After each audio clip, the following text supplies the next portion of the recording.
Everyone. I think we can get started. First of all, my name's Eamon O'Reilly. I'm a lead program manager on the System Center team, mostly working on Orchestrator and Azure Automation capabilities.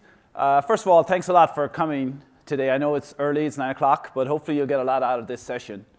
We're mostly going to cover the new Microsoft Operations Management Suite that came out, and a particular focus on the automation capabilities that are inside of there. I've talked to a few of you before. I know it only came out in the last few months, but have any of you tried the Operations Management Suite that came out? Are you familiar with it? Not very many. It sounds like you might have heard about it. You probably saw it at the keynote. It got mentioned a few times. And basically, it's one of those things that as we invest more over time into the clouds and into Azure, we also wanted to give you the ability to be able to manage all of those from a cloud-based service. So it could scale and meet all the needs you might come up with as you bring more and more resources across multiple different clouds. And so hopefully you'll get a good taste for what its capabilities are now. And you can actually get it as part of System Center. It's an add-on to System Center. So if you are starting to think about bringing some of your resources into the public cloud or even into other like service provider clouds, it's something to look at because it allows you to kind of manage and integrate all those systems together. OK, so for the session overview, I'm basically going to cover these few topics here. One is I will give since I think most of you haven't seen it, I'll give a quick overview of the Operations Management Suite. We basically call it OMS. So if you hear people saying OMS, that's basically what we talk about related to Operations Management Suite.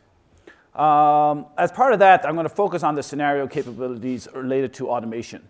It does tie into the other capabilities. There's like 4 major capabilities inside of Operations Management Suite today. I'll touch on each one of those, but the automation is one of them I'm going to focus on. I want to give some demos just so you get a feel for what are its capabilities, particularly around how do you start to integrate some of these services together that exist inside of OMS.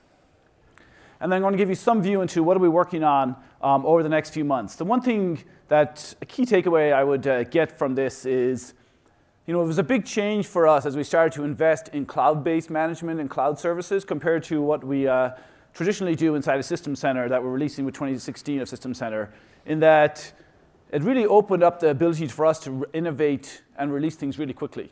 So one thing you'll notice about the OMS suite as we go forward is that it has a ton of capabilities right now, but there's just going to be more and more. Literally every month there's new things coming out inside of that service. And so if you want to really take advantage of the latest things that we're coming up with, you're going to see them inside of OMS. And then a lot of those capabilities do show up inside the System Center, but if you want the best kind of and latest, OMS is an area that you'd want to get familiar with at least, especially if you're thinking about doing any kind of hybrid cloud management in the future. It's definitely an area I think it'll help. OK, so here's kind of the pretty diagram of OMS. And I think the key takeaway when you look at it is we really wanted to focus when we built OMS on not just managing one cloud. So with System Center, we do a really good job of managing the kind of the infrastructure, your data center, and private clouds you might have inside your organization. And that's traditionally where most of our customers were over the last few years. But as we started to look forward, a lot of our customers were also starting to think about how do we take advantage of other clouds in our environments. And a lot of times it was, maybe we're using AWS for virtual machines because they were very easy to spin up, and my test teams and my dev teams could just use them. Or maybe you're starting to use Azure. But no matter what it is, we see customers starting to head towards hybrid clouds in the future. And so we wanted to build a management system that easily allows you to kind of manage all those hybrid clouds in one place. So all your data center stuff, plus all of your stuff you may have in Azure or in other third-party clouds like service providers you might be working with. And so the goal was, how do we manage all those clouds? And then the second thing we focused on, which you'll start to see kind of come out more and more inside the service, is how do you actually manage the heterogeneous environment that exists inside your organization? And typically when we talk about that, we're kind of 2 different views. One is we talk about all the different management systems you have in your environment. So you might be running VMware on premises. You might be hooking up into AWS. You may have your own management systems for the CMDB. But these are kind of all these different systems that you have to kind of manage your entire infrastructure. And so how do we actually go and connect up? And then the second view is it's not just Windows most customers run. I think a lot of our customers are starting to have this more of a hybrid world where Linux is actually coming in with new applications. And so we wanted to make sure as we built out the service, we could not just be first-class management of Windows, but also be able to manage Linux all from the same place. And so you'll see more and more investments over time come up there. So you should be able to use it no matter what kind of OS you're managing, nor how many systems you have in your environment. It's really built to integrate and scale with those. How many of you guys have Linux in your environments? Just as a quick... Yeah, I mean, that's just the reality of it is. I think the days of just having Windows or guys just having Linux, I think what's happening a lot, though, at least in the past, is the teams are kind of segmented. The Linux guys are over on that side of the building, and the Windows guys are on this side of the building. But, and that's kind of worked in the past. But I think as you start to integrate more and more of these systems together, and you're trying to deliver IT as a service, you need to be able to hook up these systems, at least at some basic level, be able to say, what's happening to these systems at the same time, and get visibility across all of these, especially when you think about compliance and other requirements that are coming in on IT. Okay, so I had a session yesterday, but the reason I bring up this automation trend slide is, as automation exists inside of Operations Management Suite, we really try to think about, where are we heading with automation over time? And it kind of reinforces that message I gave around OMS about the ability to integrate into different cloud providers. And automation is really that capability. It is an automation, but it's really an integration service as well. And how we integrate is using what we call PowerShell modules. And you'll see as I go forward that those are very, very powerful on actually integrating and talking to different systems. And then the other thing we really are focusing on is enabling self-service. That's something that's been around for years, but when you've got multiple clouds and you've got your end users coming in and say, I want to deploy 3 virtual machines, or I want to get a new SQL server, you need to be able to kind of offer that out as self-service. And then depending on what they select, it might go to your on-premises private cloud and your own infrastructure. If it's really sensitive information, if it's just a testing, you might spin it up over in Amazon AWS, or maybe it's a website and you want to take advantage and give them some capabilities up on Azure so they can deploy it there. And so really having that ability to kind of offer out the unified catalog and then be able to drive the delivery of that catalog and the delivery of those services through automation is something that lights up as we go forward. And then DevOps, I'll touch on this a little bit. I'll do a demo, and you'll kind of see how we're also trying to enable the basically development teams and the operations team to have seamless integration as they try to do continuous deployments. What's happening all the time right now is that the expectation is you can no longer wait 3 or 4 or 6 weeks to deliver new features and capabilities. They want to be able to get those new things out, within a week, 2 weeks, 3 weeks. And we're seeing the same pressure ourselves. With System Center, we used to kind of, it was hard. We did these service packs maybe every 6 months. Now we've gotten to like every quarter, but it's still pretty difficult. But we're trying to get, down even further and further so we can actually release value all the time. And with the cloud, we do that literally every week. But even on-premises software can be done if you really try to work with the operations teams and the development teams together. And then modern management, that's really what OMS is all about, and automation is part of that, is how do we actually start to bring management to the next level over time? System Center is really powerful today for all of your data center capabilities, and it can still manage even third-party clouds. But as you think about the future and you really want to take advantage of the latest stuff, how do we build a new management system that's built from the cloud, meets your needs, and that we can update and always get the continuous value added? And then I talked before about the heterogeneous environments. And then I think the last point, just in OMS in general, is we really took a step back as well. I don't know, I talked to a few of you who are using Operations Manager. You might be using Orchestrator or some other components like DPM, Config Manager, but they all eventually start to hit some scale issues. And then you end up spending a lot of time actually managing the infrastructure, not actually getting value from the services. I've seen where customers have like 5, 10 management groups in their environments, and there's a guy basically responsible now for managing the infrastructure. They're not even looking at alerts. And it's the same when you think about Virtual Machine Manager or all these other type of products we have. As you scale up, it actually becomes very difficult to manage these. I mean, obviously, we have a lot of ways in System Center to do it, and it can be done, but it is a fair amount of overhead for people to invest that much on the infrastructure. And so what we really want to do is how can we actually add additional value from the cloud without giving you those requirements of having to manage everything on premises, especially when scale becomes an issue. And so that's one of the reasons we pushed most of our things into the cloud, was to try to alleviate that tension that exists when you have on-premises infrastructure. All right, so let me give a quick overview of OMS just to kind of level set everybody. I'll switch over to my laptop real quick here. Okay, so for this, I was actually building a site really quick that I wanted to demo, and I noticed, oh, I have a typo. I was like, oh, maybe it's a good time to actually go fix it while I'm up here. And so I'm going to do just a quick change on this site here, and then I'll come back and talk a little bit about how it all kind of ties together. So if I was like, this is kind of the DevOps scenario where I built this site really quick. It's just a standard site, and you can see I have the typo in here. And I was just going to go fix it, but then I thought, I've been talking with people all week, and all I hear about is, what's going to happen with the World Cup. And so I kind of wanted to just go, Ireland wins Rugby World Cup. And I don't know what you think the chances are, but it's probably not good. But it is my site, so I'm going to check that in. And this is just standard stuff that would happen inside of a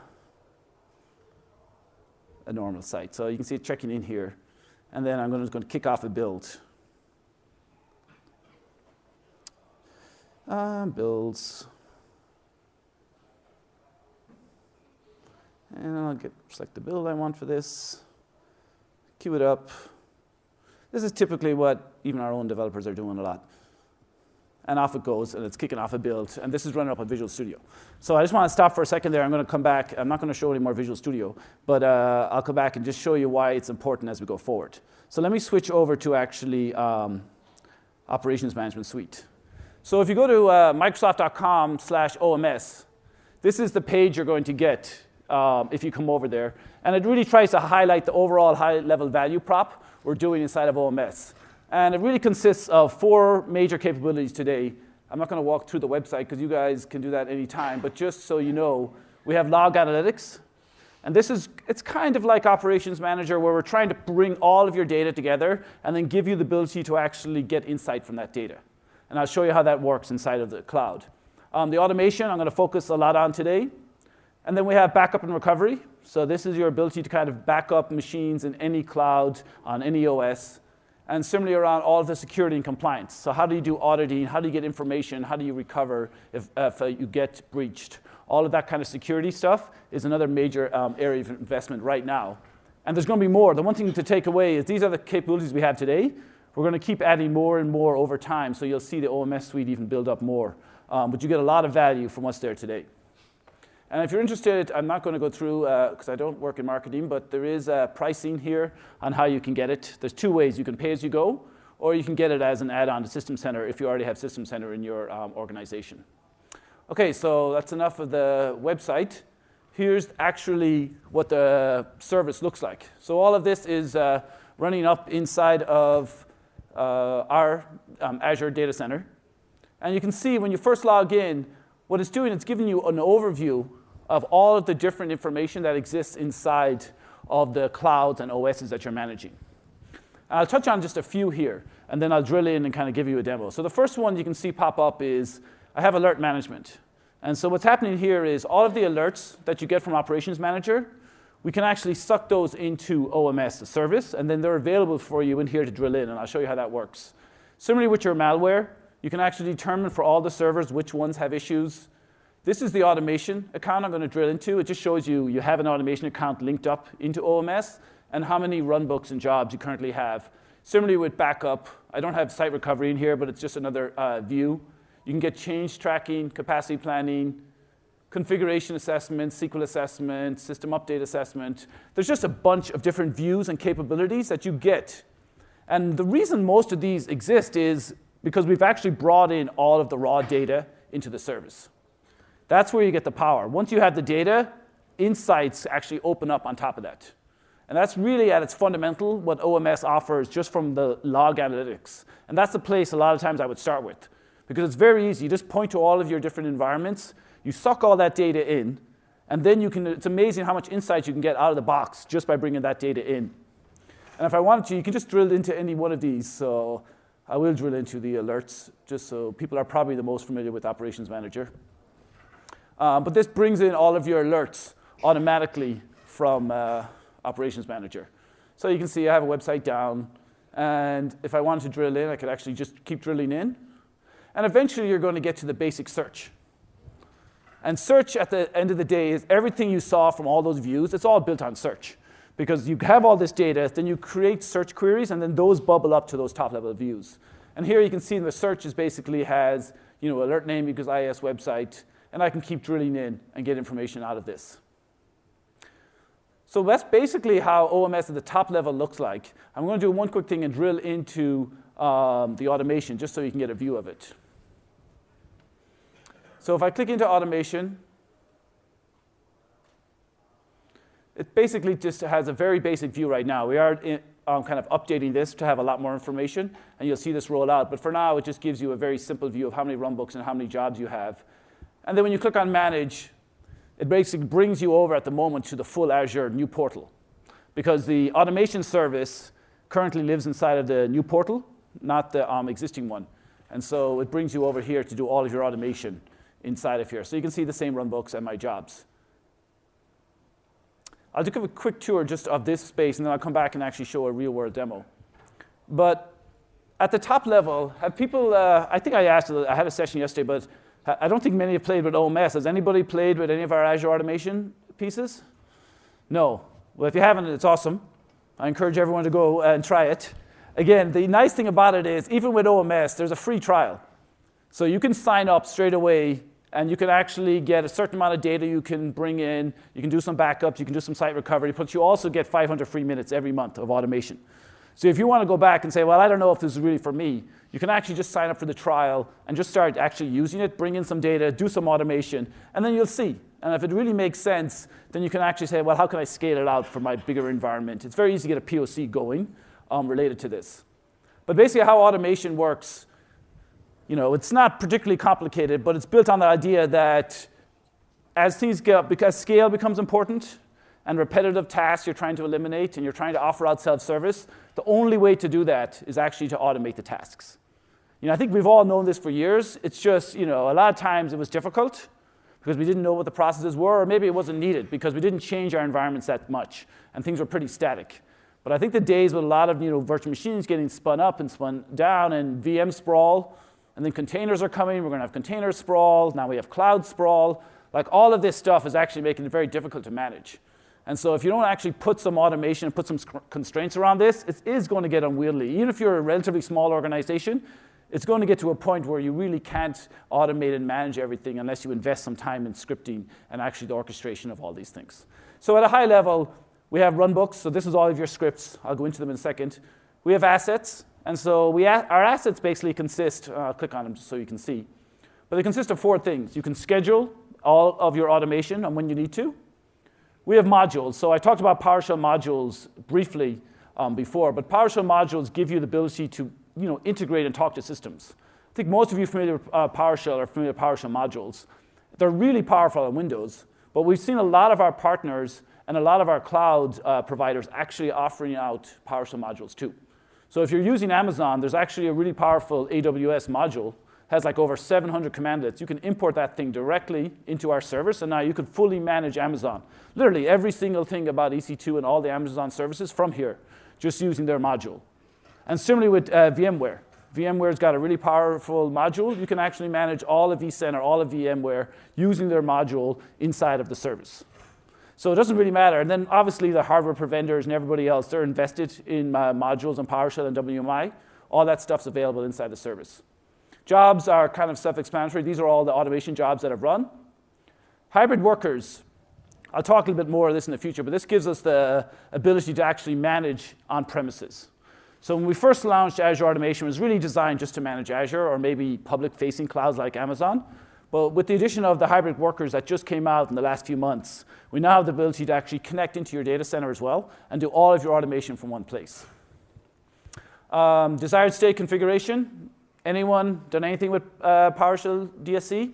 Great, we have a few. So actually we're bringing what I would call management on top of the DSC technology into automation. So initially we have if you're familiar, we have a pull service.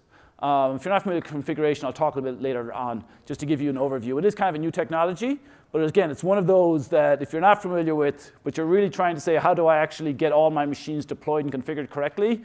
I would start looking at PowerShell DSC, and then you'll see the management functionality that you really need also start to show up inside of Azure Automation. And then these are the configurations related to DSC. So that's kind of all it is. We have some things coming soon, but I won't touch on those. I'll wait till the end, and then I'll go through some of those.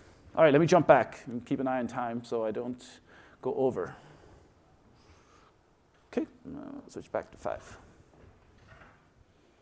So hopefully you saw a little bit of what OMS is about. We have those 4 services. Log analytics, probably the most powerful thing in there. We have automation that allows, so log analytics gives you insight, gives you the information about the data. Automation gives the ability to take action on that data. And I'll show how that works. And then we have, obviously, backup site recovery, security, compliance, all of those type of things are also available.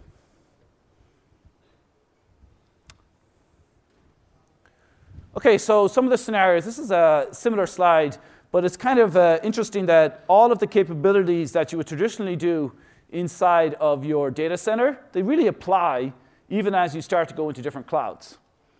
Some of the processes may change a little bit because now you're dealing with public clouds. You don't have the same controls over the physical hardware, but you might have the same compliance. I don't know what kind of compliance in New Zealand, but in the US, we've got all kinds of things around credit card compliance, and now we have the Sarbanes-Oxley thing they call. And there's all this kind of compliance that most IT organizations actually struggle with.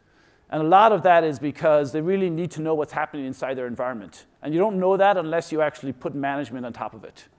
And that's one of the powerful things we have in System Center, but it's also a powerful thing we have inside of OMS as well with automation. But I won't go through this list. You have the slides, but I think the top 3 main categories are something to think about. Like, how do I get started? Is there any quick wins for me with OMS? I think the quick win would be bring your data in, get some insight. And then the other quick win you might want to do is, is there anything I can do when I see some of that data come in that I can take action on? Do I collect more information? Do I go and restart some services? Do I need to scale out something? Do I need to escalate it to another ticketing system if I see these alerts?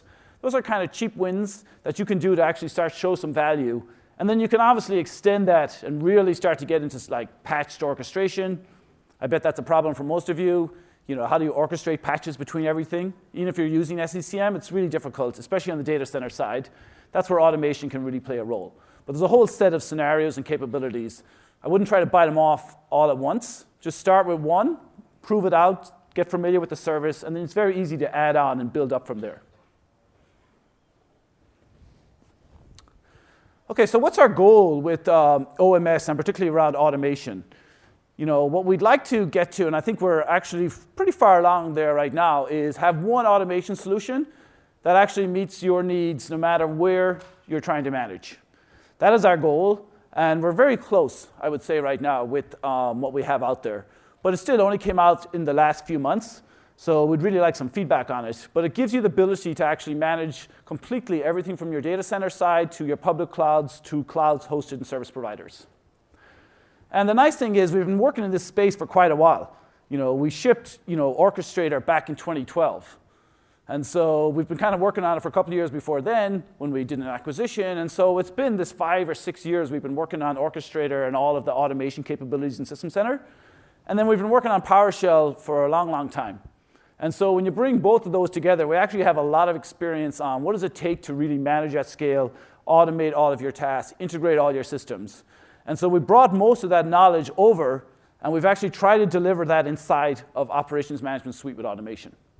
So you get the graphical authoring experience that's really powerful in Orchestrator, plus you also get the core PowerShell authoring capabilities inside of the service. But the other major thing that customers usually want is, how do I secure all my assets? What about my credentials? What do I do with all those? All of those are securely stored in the service. That's probably a problem most of you have. Like if you write, people are writing PowerShell scripts, I assume. I don't know where you're storing your credentials right now, but I suspect it's all over the place. And some of them are in the actual scripts themselves. And I've done it myself. And I didn't know where else to put them. Like that's the only place I could put them at that could actually get access. And so I was doing all kinds of crazy things like scheduling services and putting the passwords in there, and then the machine would be down. And then I'd be like, why didn't my script run? And I'd go figure out that some guy turned the machine off, and then I'd turn it back on. And all of this stuff basically happens when you're trying to automate inside your data center. Whereas the one thing I've noticed when I went to the service, I can basically just put everything up there and forget it. And that was one of the enlightening things I had. I remember I had to go to a doctor's appointment, and I was trying to get some automation written. And I was trying to connect in, and I was actually working online. And then the doctor came out and said, yes, you're waiting. I don't know if you're the same in New Zealand, but in the US, you're in waiting forever. They say they're going to meet you at 3 o'clock, and then you get there at 3 o'clock, and it's probably 4. And so you're just working in there while you're waiting. And I was working on some automation. The guy comes out, oh, we're ready.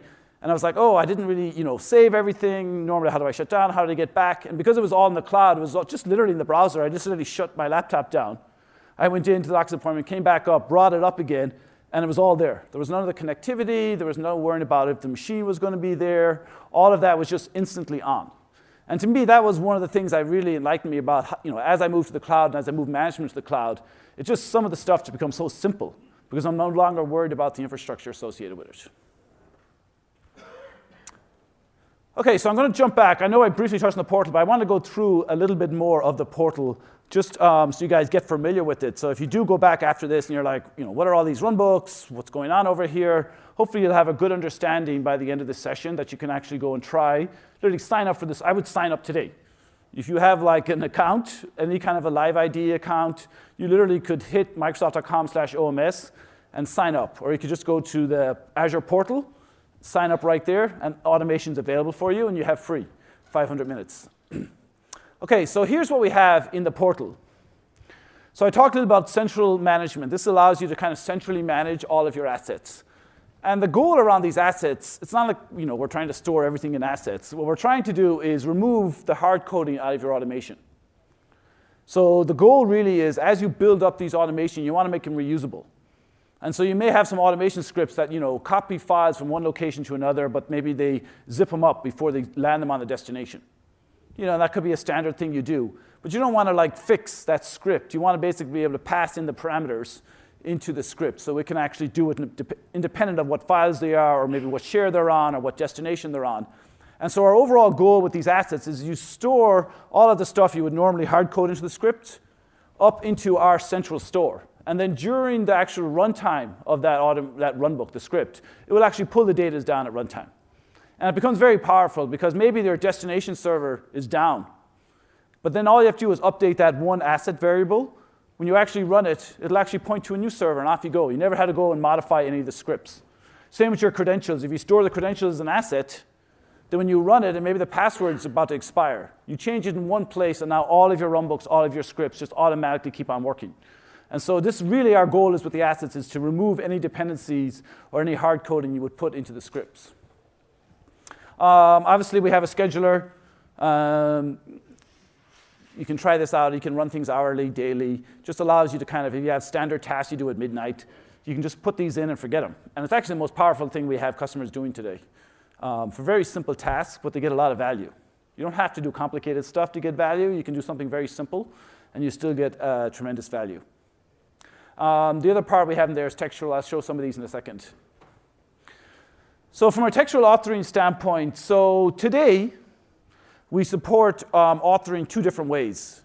You can author in PowerShell workflow. So some of you might be familiar with PowerShell workflow, but it's a language inside the PowerShell that is designed really for long-running tasks or things you have to do in parallel, things that might get interrupted and you have to restart. And so we use that as our base to actually author all of our runbooks. And then we also have graphical authoring, which allows you basically to visually, just like an orchestrator, you visually can author all of your processes, and one of them can call the other. I typically, even I do it myself, is I'll do the outline as kind of graphically so I can see what I'm actually trying to do. But then the low-level things like maybe zipping up those files, I will actually write a PowerShell script for because it's often easier just to do it in a few lines of script than to actually graphically do it. But it's nice to have a node that says zip up files, and then have that call a runbook that actually zips up the files. That might be script. But you can mix and match between these. And I'll talk a little bit about our future investments here as well, so it even gets more flexible in the next few weeks. From the library, you'll see this when I go into the demo, but I mentioned our modules and all of our assets. Obviously, you don't want those hard code in the script, and this is really what the library is about. So we ship with a bunch of modules out of the box. The two major ones we ship with at the moment is the Azure module.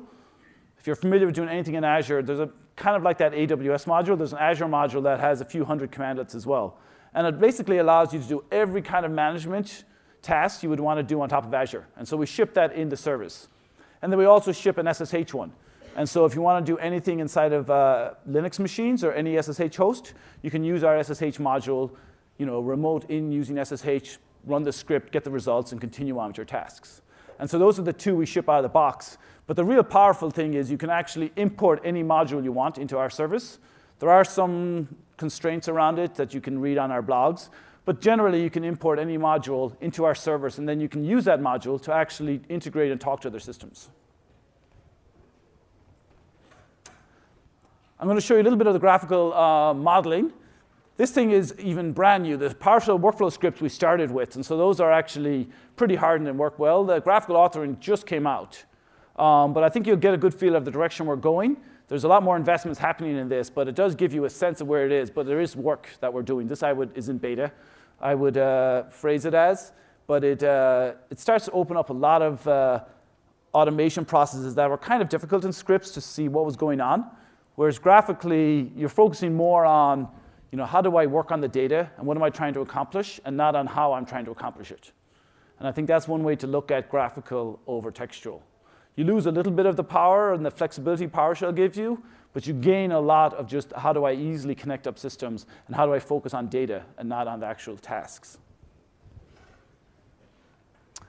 So there's a bunch here. I kind of have it in as references, but we do have a lot of capabilities. Obviously, we've worked on Orchestrator for a lot of years. It has really rich graphical authoring. If you want a great experience doing your on-premises, you can use Orchestrator, and I think you're going to be happy with it. But the same guys that worked on that, we've actually had the same guys working on the graphical authoring inside the cloud. And so all of the core capabilities you'll see in Orchestrator, where you'll start to see show up inside of OMS with automation over the next few months. And there's enough there now to get started, but over the next few months, you'll see a lot more coming in.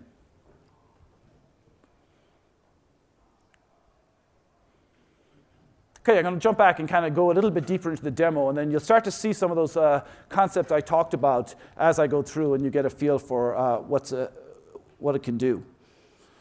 Okay, I'm going to switch it back to demo. All right, back into OMS here for a second.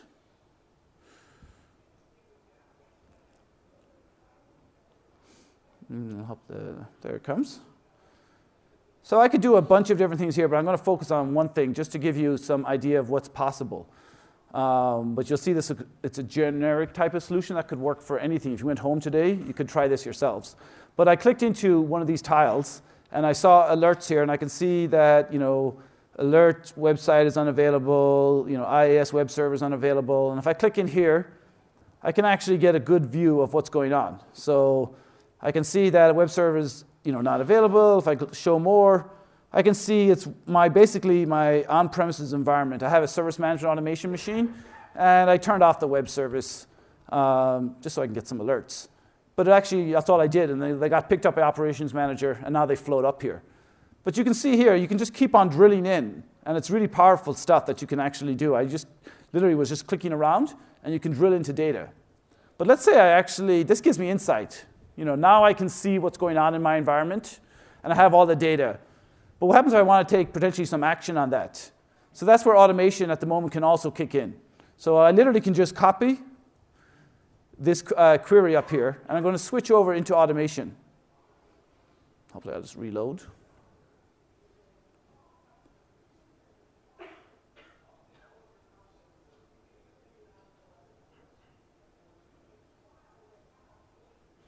How many of you guys have stuff in Azure today? Anyone? Awesome. It's good, third to a half maybe. So, if you got anything going on in Azure, I would definitely have a look at this. But so I'm going to click into one of the runbooks I wrote actually just this morning. So I wrote a runbook called Query OMS Workspace. And I'm going to show you how that works. But one thing I wanted to talk a little bit about was the modules we have. So when I look at these assets, how do we talk into different systems?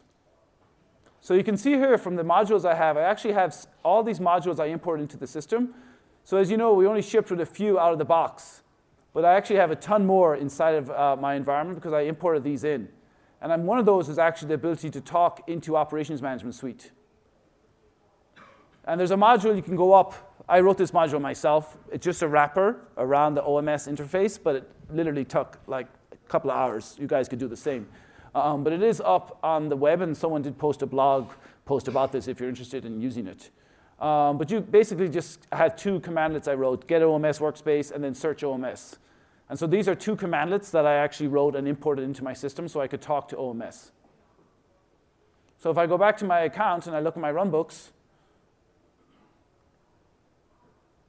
I'm going to go into this query OMS one I wrote this morning. You can see I just updated it earlier.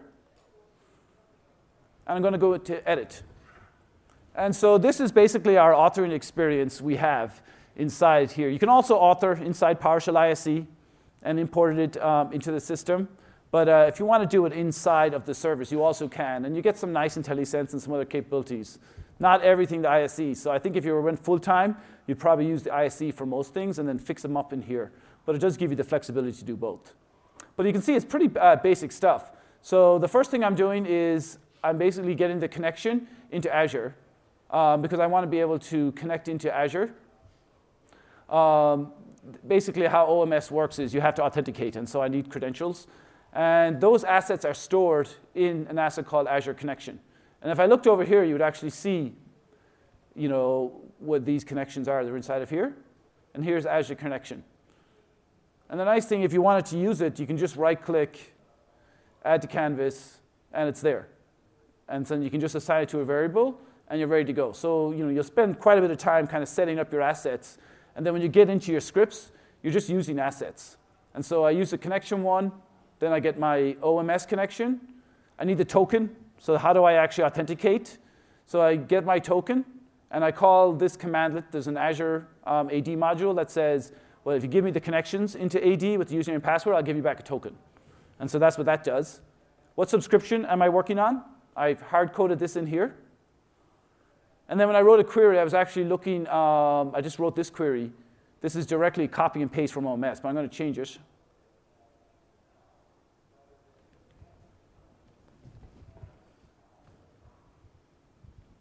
So you can see I just literally pasted what I took from the OMS query.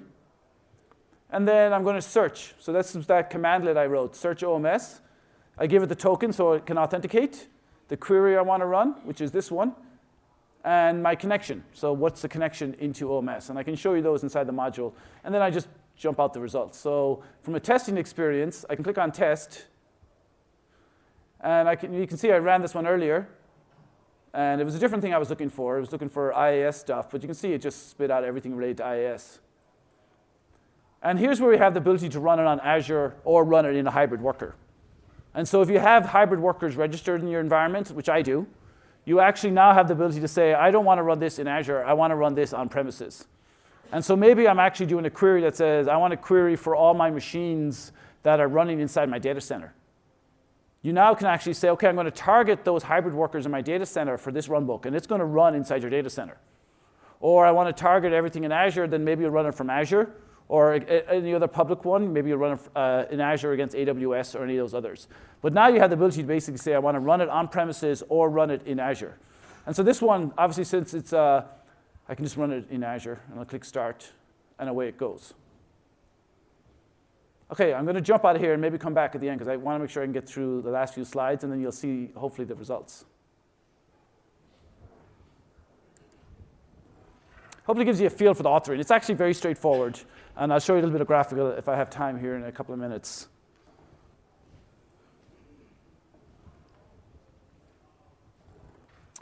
OK, so this is kind of another one of those slides that it's worth taking a look at later when you have time.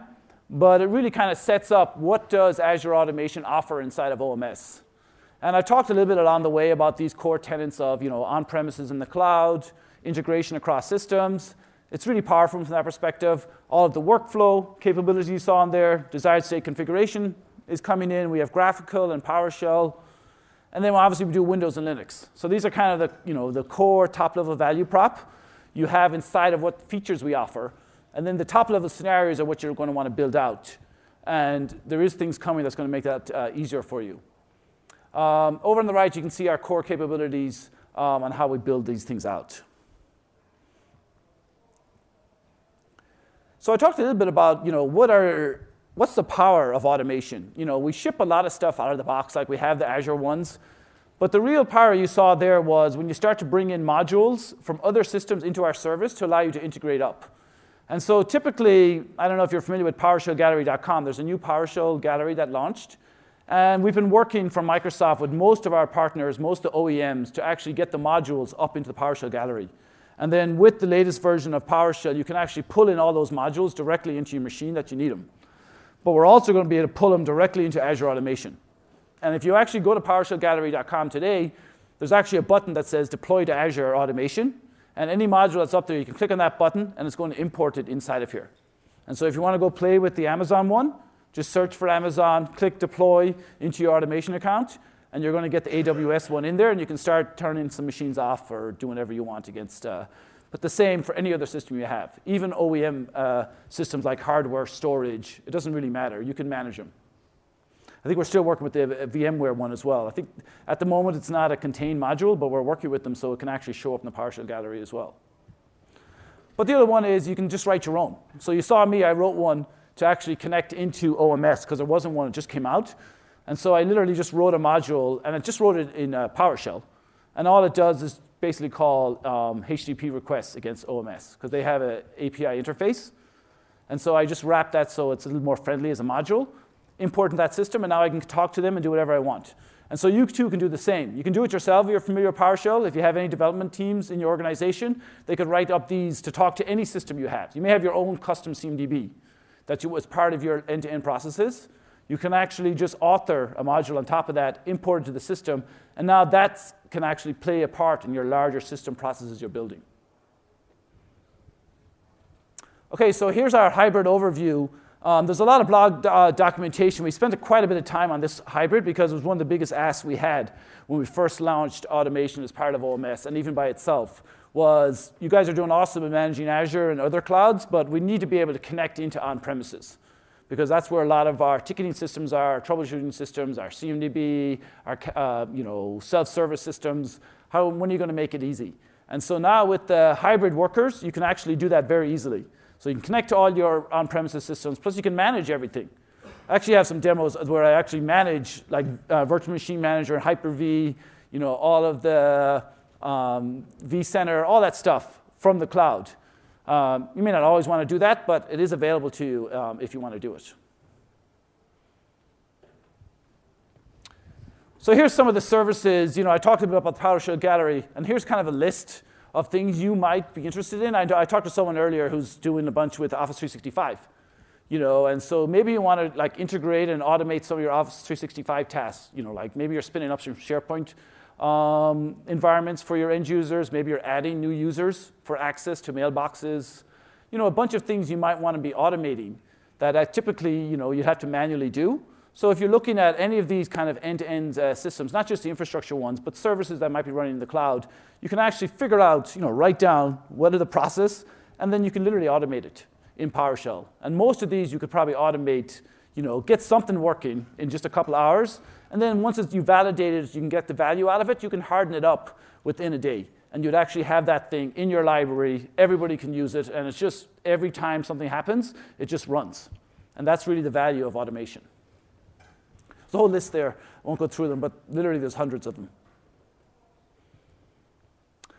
So if you want to go find all these things, we're trying to make this easier as you see as we go forward. But the first thing is the PowerShell Gallery, PowerShellGallery.com. There's a link I have in the deck. If you click on it, that's where you'll see all of the modules. Literally, I think it's hundreds. And you can import them directly into the service. So we don't import them all for you because you probably don't want them all, but they're there. We're also doing a lot of work on GitHub right now. So one of the things we're trying to do is open source a lot of our integration modules and our scripts and everything else so that you can actually just benefit as a community. You can contribute. So if you have your own scripts, you can contribute them up there. But also, if you just want to see what other people have done, like our MVPs, you can actually pull those down. And even from the product team, we're starting to push more and more up there. And then obviously, TechNet Script Center, it's kind of where things live mostly at the moment. So you can just go to if you type in TechNet Script Center, you get to the Script Center, and there's literally hundreds of scripts up there that you can use, and modules, all kinds of stuff. You're probably familiar with it. But there's a ton of data out there, a ton of content. It just takes a little bit of searching, which is what we're trying to solve as we go forward. Okay, I know I only have, I think it's like 15 minutes, so I want to jump back into the demo real quick and see how we might integrate some of those. I want to touch on that site I built earlier and see if it actually made any progress. All right, so here's the demo. Well, it did finish. So, I kicked that off that time, and now you can see it actually went and pulled that alert from the system. So, if you remember when I was looking inside of there, here's the machine name that I was doing. So now it's in automation. So the interesting thing about this is you got the insight that something's going on in your environment. This could be any query that's up there. You can actually bring that into automation and now take action on that. And so one of the actions I might want to take is I could actually write a runbook now that when I see this alert, I want to go try and just restart the service. Because that might be the basic remediation you do when you see alerts like this that IIS is down for whatever reason. And so you're going to retry it and then check it. And if it comes up successfully, then the alert is going to go away. If it doesn't, maybe you need to escalate that to your ticketing system. And so inside of automation, now you can bring in those core information you need, and it gives you the power to integrate into any system, try some remediation, do what you need to do to actually complete your end-to-end process. And so it's really powerful from that perspective. Like all of that insight that OMS has given you, you can actually take action on with automation. And it's not action always to try to solve it. It's always good to try to solve it, but a lot of times it's just escalating to the right people. Maybe it's tier 2, these type of issues need to go to, and these go to tier 1. All that kind of information is now available to you because you've brought the information into automation, and you can integrate all those different systems together. Okay, so let me jump back real quick, because I want to leave at least 5 minutes for some Q&A. So here's that typo of the homepage. I don't know if this is kicked in yet or not, but I'll refresh the page and see if it comes back up. If not, I will walk you through it real quick anyway. It's definitely slow, but I'll give it a minute. That could be a good sign that something may have happened on it.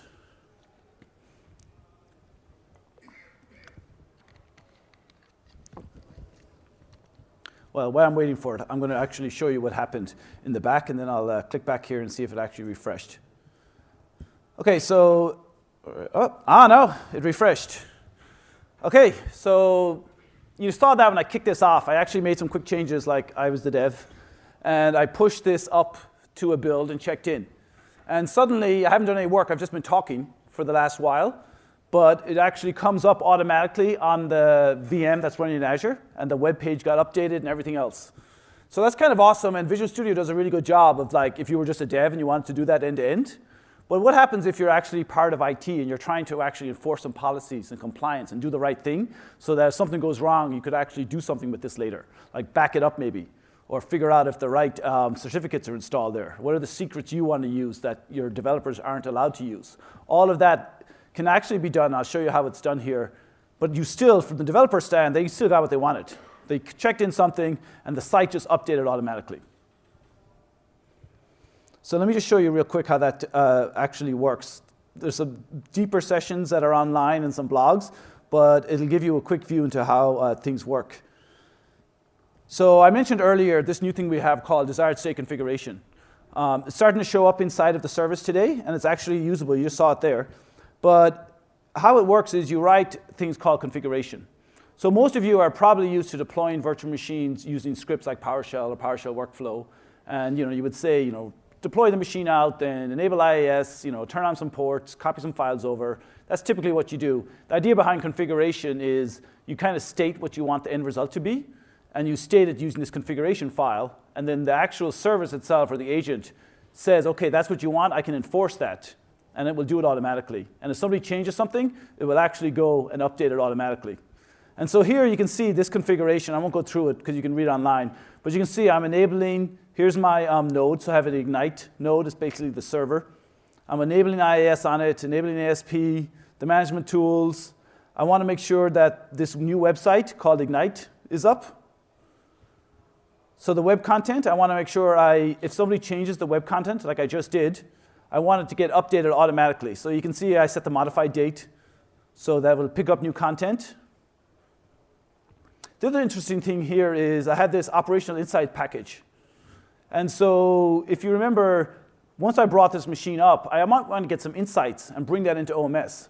And so what I've done behind the scenes is actually I've installed the operational insights agent, that's the Microsoft Management Agent, into this website inside the VM. So all the data is actually showing up inside of OMS now.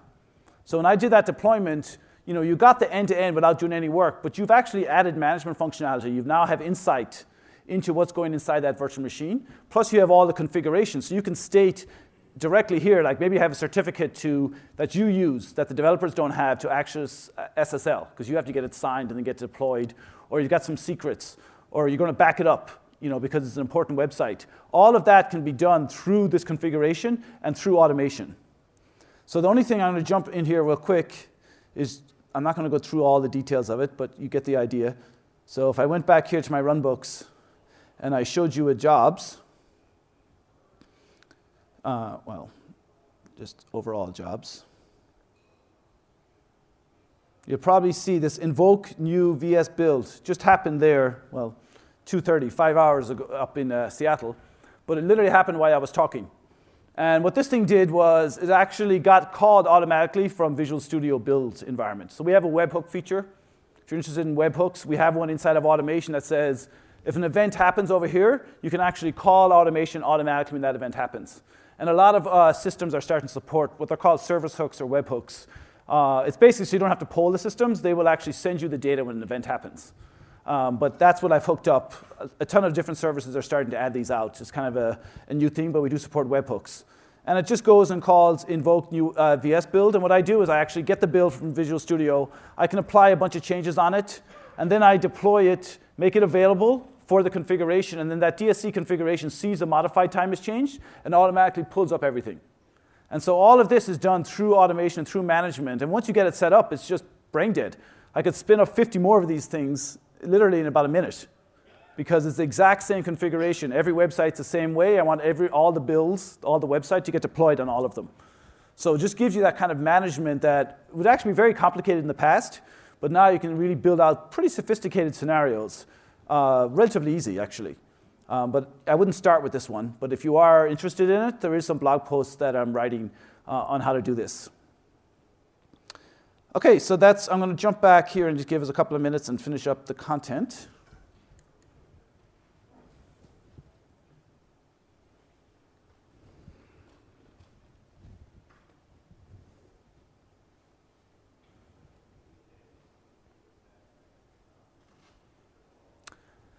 Okay, so what's happening with automation inside of Operations Management Suite? Obviously, at OMS, there's investments happening on every level. So the log analytics, those guys are killing themselves. There's tons of new capabilities coming out. The backup guys, site recovery guys, all of those, and new services. We have a pretty large team that's working on adding new capabilities. From the automation side, which is what I focus on, we're doing a bunch of work ourselves. And you're going to see these come out over in September and October. So I mentioned before we have two type of things we support. Graphical authoring, which I didn't really get a chance to show, but you can look at it very easy. But it's in beta. It's going to get some work over the next few months. We support PowerShell workflow, and we're going to support native PowerShell in the next couple of weeks.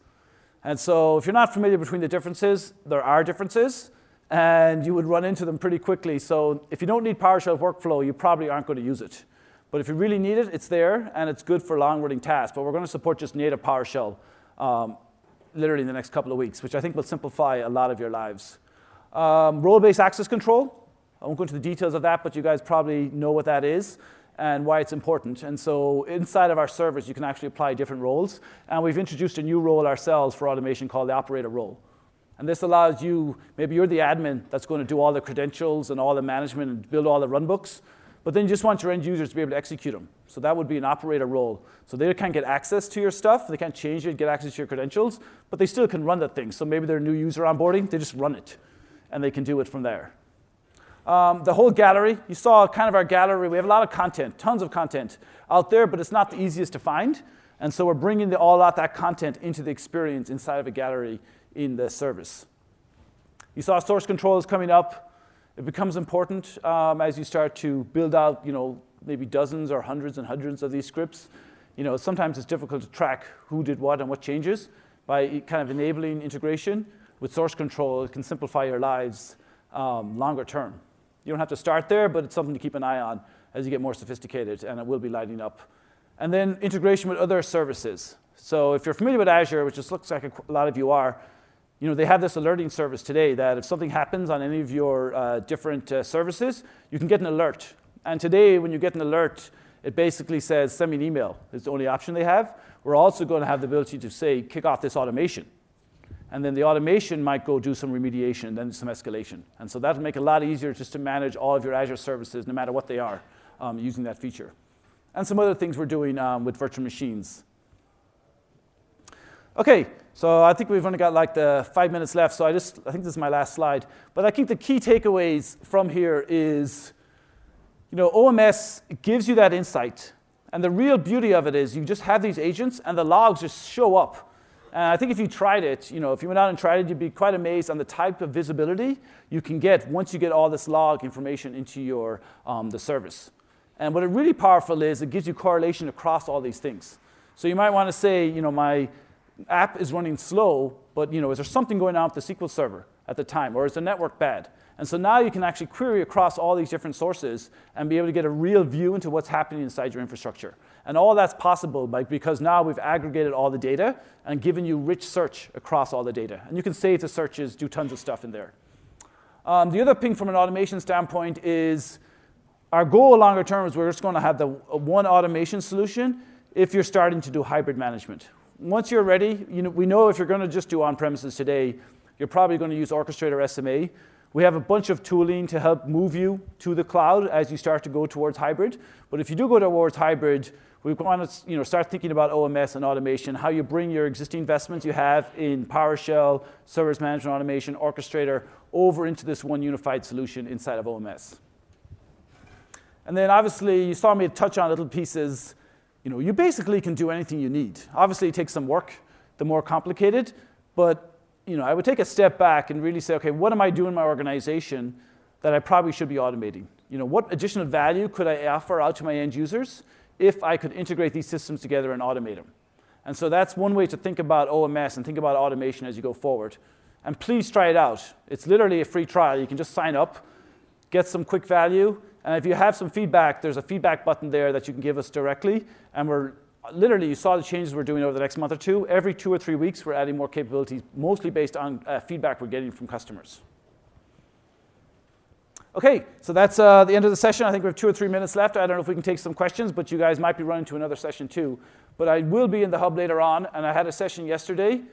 So please, there's another one there doing on, I think it was 245. That was a lot about PowerShell as well. So try that one out if you can. So I'll stop there, let you guys run to another session if you're running late. Otherwise, I can take some questions. And please fill out the feedback. It does help if you get a chance to push out the feedback. Thanks a lot, guys. Appreciate it.